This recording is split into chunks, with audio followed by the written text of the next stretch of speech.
In this video, I'm going to teach you all about your steering wheel lock. And if you're sitting in your car right now and you can't turn your key, it could be because the steering wheel is locked. So let's get into it.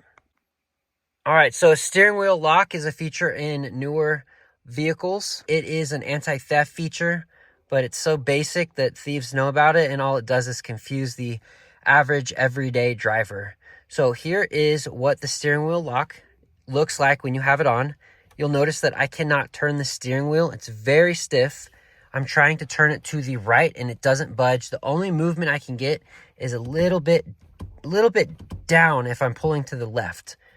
And one of the key features of the steering wheel lock is when you put your key in, you can't turn it. See how it doesn't go? So I can't get my car started. So you might be watching this sitting in a parking lot, trying to figure out how to get your car started. If that's the case, I'm going to put this phone, I'm going to prop it up right now and show you exactly how to do it. Okay, so sorry for the angle. It's the best I can do. So here's an example again. We can't get the steering wheel to turn. So what I'm going to do is move it all the way to the left as much as I can. And I'm going to actually hold it in place. I'm going to put the key in and I'm going to go ahead and turn it. And then now all of a sudden my steering wheel is unlocked and I can start the vehicle like normal. And just for the sake of documentation, I'm going to show you how you actually put your steering wheel lock on. So I just took the keys out. I'm going to go ahead and turn my steering wheel all the way to the left.